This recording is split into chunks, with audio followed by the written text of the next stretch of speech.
Les abonnés à ma chaîne, Labo des SVT, mes chers élèves de la première année collégiale, parcours international, option français, bienvenue à cette séance consacrée à la séquence de l'observation des êtres vivants microscopiques et des cellules.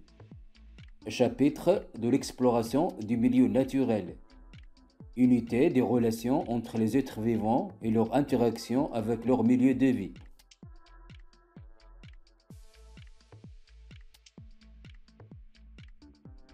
Mes chers élèves, durant la sortie écologique que nous avons réalisée, on a découvert que les milieux naturels sont constitués par des constituants non vivants ou bien des constituants physiques et qui sont les roches, l'eau et l'air. Et ils sont constitués aussi par des constituants vivants et qui sont les animaux et les végétaux. Les constituants vivants peuplent et s'adaptent aux facteurs physico-chimiques du milieu. Alors, est-ce que le milieu naturel abrite d'autres êtres vivants? Pour répondre à cette question, on va réaliser les activités suivantes. Mes chers élèves, vous savez bien qu'on utilise des instruments optiques pour observer les êtres vivants minuscules. Ces instruments sont la loupe à main, la loupe binoculaire. Ces deux instruments agrandissent des dizaines de fois, avec lesquels on a observé par exemple la microfaune du sol durant la séance précédente. Le microscope photonique, qui agrandit des centaines de fois, avec lequel on observe les êtres vivants microscopiques. Alors, on va découvrir quelles sont les parties du microscope photonique et comment réaliser une observation microscopique.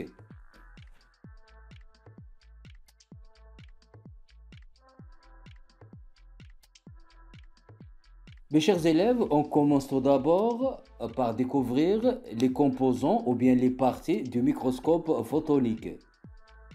En effet, le microscope photonique est constitué par une potence qui supporte les autres parties, une oculaire qui sert à l'observation, un revolver qui porte les objectifs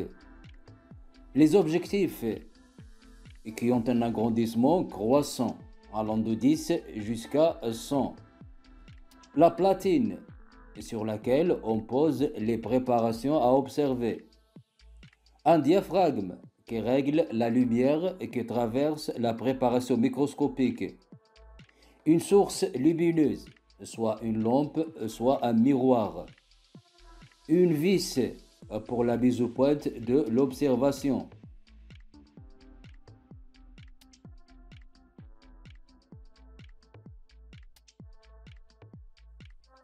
Mes chers élèves, pour réaliser une observation microscopique, il faut préparer une préparation microscopique à partir de la chose à observer. Alors, comment réaliser une préparation microscopique? Mes chers élèves, pour réaliser une préparation microscopique, on utilise une lame et une lamelle de verre, un colorant vital, soit le bleu de méthylène, soit le rouge neutre, une pipette, une pince, une lame de rasoir. Et on procède de la façon suivante.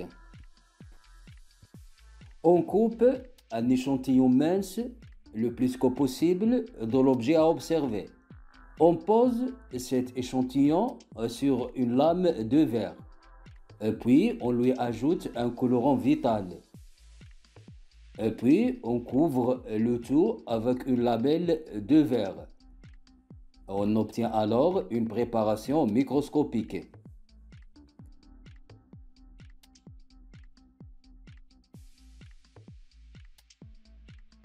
Et maintenant, on va observer les êtres vivants microscopiques. Pour cela, on va préparer au laboratoire une infusion. Et on utilise une lame et une lamelle de verre. une pipette et un microscope. Mes chers élèves, pour préparer une infusion, on procède de la façon suivante. On place des herbes sèches avec de l'eau dans un cristallisoir. Et puis, on laisse cette préparation plusieurs jours.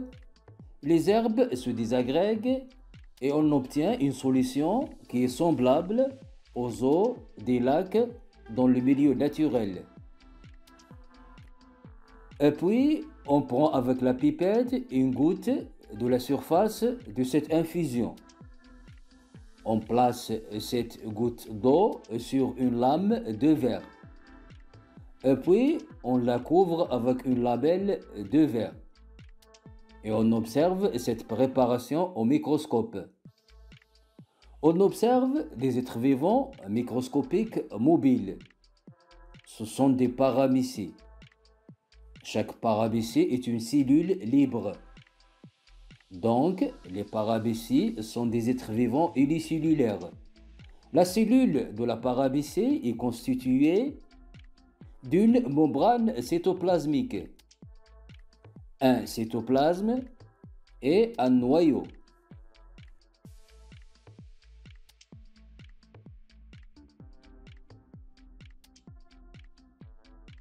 Et maintenant, on va observer au microscope un échantillon de l'épiderme interne d'une écaille d'oignon.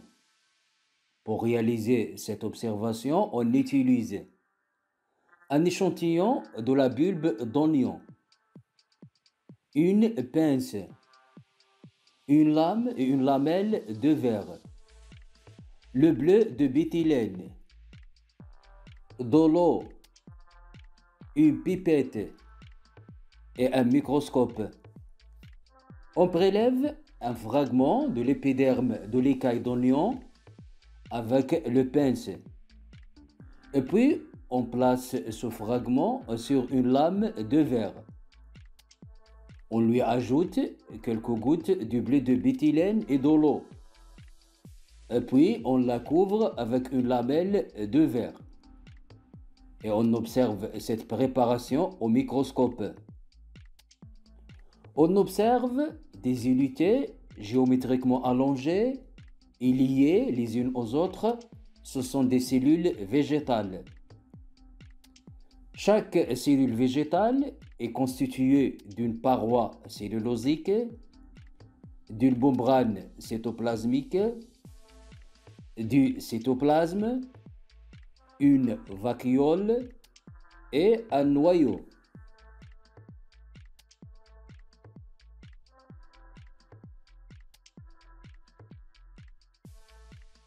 Et maintenant, on va observer les cellules animales. On utilise l'épithélium buccal interne, une lame et une lamelle de verre, une pipette, notre ongle, le bleu de méthylène et un microscope. On gratte avec l'ongle la face interne du joug.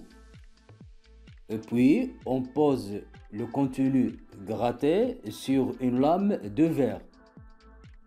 On lui ajoute quelques gouttes de bleu de béthylène et de l'eau. Et on couvre le tout avec une lamelle de verre. Et puis, on observe cette préparation au microscope. On observe des unités arrondies. Ce sont des cellules animales. Chaque cellule animale est constituée d'une membrane plasmique, du cytoplasme et un noyau.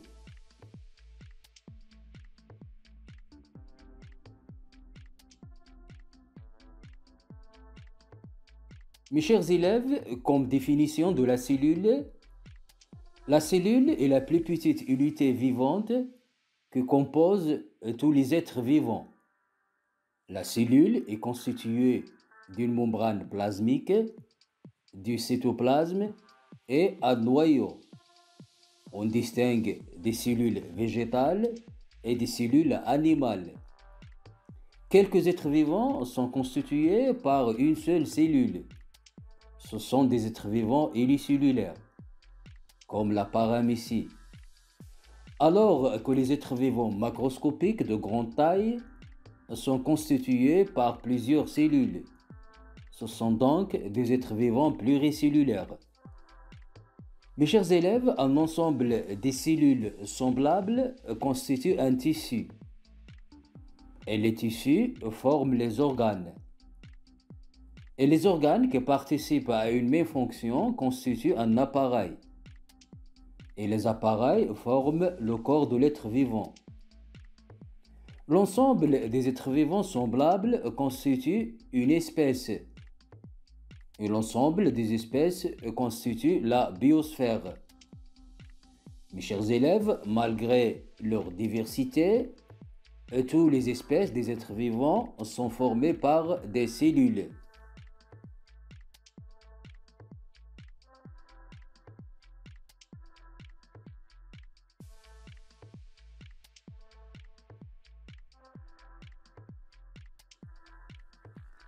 Mes chers élèves, on est arrivé à la fin de cette séance. Je vous invite à vous abonner à ma chaîne, Labo des SVT. Comme j'attends vos remarques et vos observations pour améliorer ces productions pédagogiques. Merci et au revoir.